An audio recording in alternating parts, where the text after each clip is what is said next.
On this springtime Sunday, we celebrate abundant life. Our religious stories remind us the story of a political rabble-rouser whom even death couldn't defeat. A group of former slaves freed to seek their own futures in a land flowing with blessings. These stories remind us that life springs all around us, often having nothing to do with our work or our worthiness. This, they tell us, is the way the world works. Abundance. The earth itself sings this song. In spring, the earth is fullness and flowers and fruit. When we live in a world like this one, why would we accept the myth of scarcity? The authors of the Christian Gospels asked this question in the form of a miracle story. Jesus had just heard the news that his friend John the Baptist had been assassinated. So Jesus, being human, needed to be by himself for a while, and he made his way to the shore of a lake for some quiet. No such luck. He was spotted, and before long there was a crowd surrounding him, looking for healing of their illnesses. So Jesus had compassion on them, the scripture says. He spent some time with them, talked to them.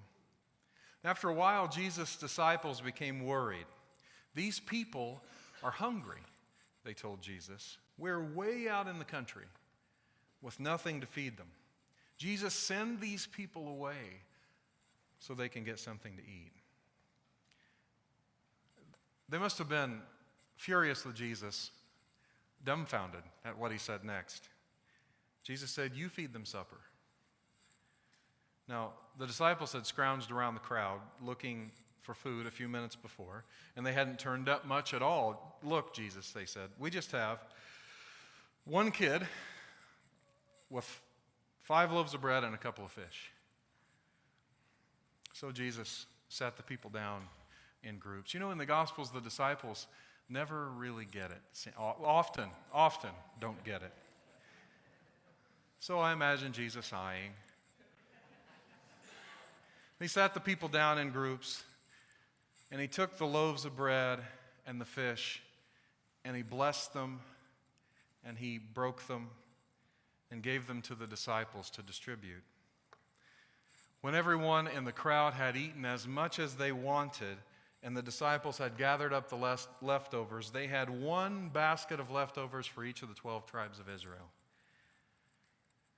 As Bible scholar Walter Brueggemann wrote, Jesus demonstrated that the world is filled with abundance and freighted with generosity. And here, the political nature of the story, according to Brueggemann. He said, if bread is broken and shared, there is enough for all. Jesus is engaged in the sacramental, subversive reordering of public reality. In other words, this miracle story speaks to economics. The story is calling us to think about what we do with what we have.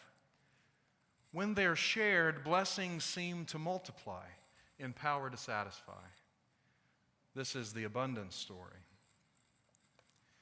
I don't use the word abundance very often from this pulpit because in the religious world especially, the word abundance has been abused by slimy TV evangelists who are trying to make a buck off the poor people in their congregations. If you just pray hard enough, they say, and donate $10 a month to their ministry, God will make you as rich as they are.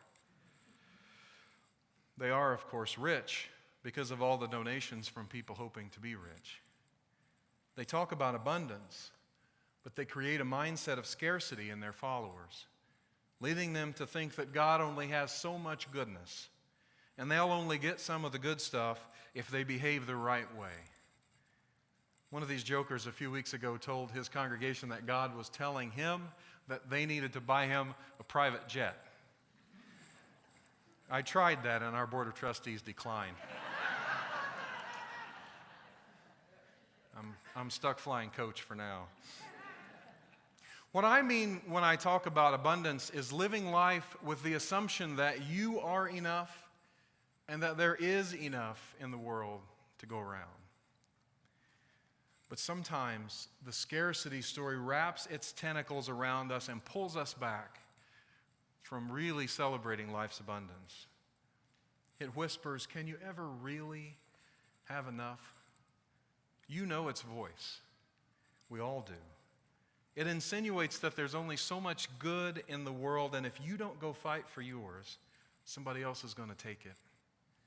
You can't celebrate anyone's successes, not really, not wholeheartedly, because that means that's one less success that's available to you. Why can't you be successful like that? The scarcity story asks. You're not enough. There's not enough to go around. And so we can become materialists, identifying our very selves, who we are, with the possessions we've scraped together and the titles we've scraped together. Scarcity. It can make otherwise good people heartless and cruel. Most of us are familiar with the workplace raids and harassment of our immigrant neighbors by Sheriff Joe Arpaio. The immigration discussion in our country seems to be centered on how to protect our stuff from some imagined enemy. But without the fueling myth of scarcity, an anti-immigrant stance is really nonsense. If we had enough,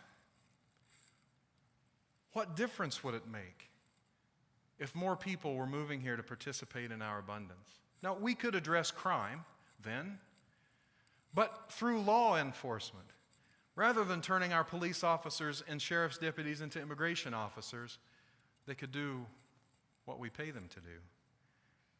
We could welcome with open arms our sisters and brothers from other nations, whether they were fleeing from governmental persecution or coming here, as many of our ancestors did, to raise families. It wouldn't matter if we could believe that life was abundant. One more quote from Brueggemann. This scarcity story ends in despair. It gives us a present tense of anxiety, fear, greed, and brutality. It produces child and wife abuse, indifference to the poor, the buildup of armaments, divisions between people, and environmental racism. It tells us not to care about anyone but ourselves, and it is the prevailing creed of American society. Wouldn't it be wonderful, he goes on, if liberal and conservative church people who love to quarrel with each other, you know it's true, came to a realization that the real issue confronting us is whether the news of God's or the earth's or the universe's abundance, whether the news of abundance can be trusted in the face of scarcity. What we know in the secret recesses of our hearts is that the story of scarcity is a tale of death. There is a more excellent bread than crass materialism. It is the bread of life, and you don't have to bake it. We must decide, Brueggemann concludes, where our trust is placed. There is, in our time and in our hearts, a great struggle between these two stories, scarcity and abundance. Maybe it's the human story. Each of them wants to hold us in its sway. Unitarian Universalism has long tried to take a position on the side of abundance. We are the products of a loving, generous God, of a rich and miraculous process of evolution, of an abundant earth. We ourselves, we human beings, in all our diversity, are evidence of the abundance at the heart of all creation. She who has given us birth will hold us in her care all through our lives. And at the end of our journeys, we share a common destiny.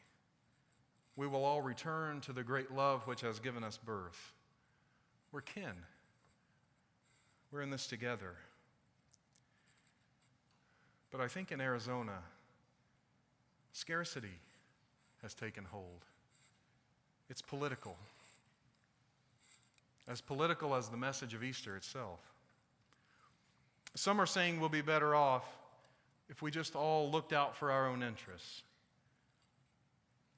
Take away the social responsibility to care for the prisoner by building private profit-making prisons.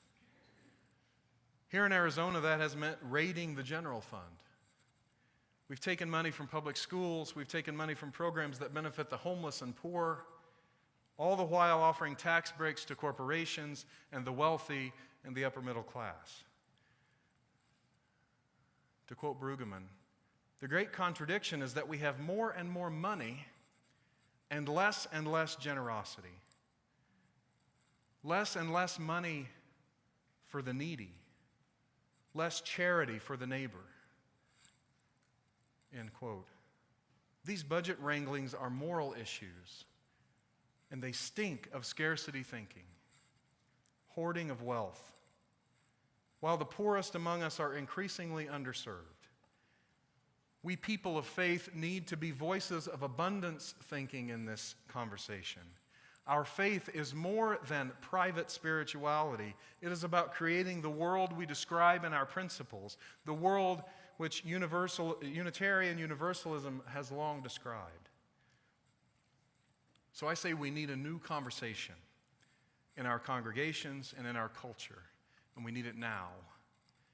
A conversation that begins with the acknowledgement that there is enough for all of us. Enough money, enough time, enough justice, enough rights, enough for everyone. No more talk of not enough money for homeless shelters and public schools when we're building private prisons and giving tax breaks with the other hand. And then knowing there is enough, buying into the tale of abundance, what do we owe one another? Do we as a society owe our children an education? Do we owe one another health care? Let our belief in the abundance of goodness be our guide in these conversations, and we won't all end up in the same place, but if we start in the same place.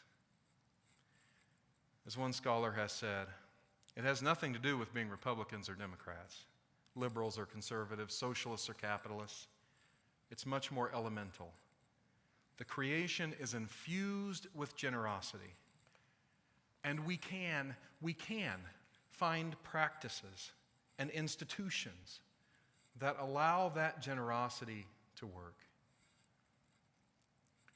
To talk about the message of Easter, the message of resurrection and abundance of life, without being political, in my sometimes humble opinion, is to do the story injustice, to do the whole tale of Jesus, the tale of the Israelites who crossed the desert, injustice.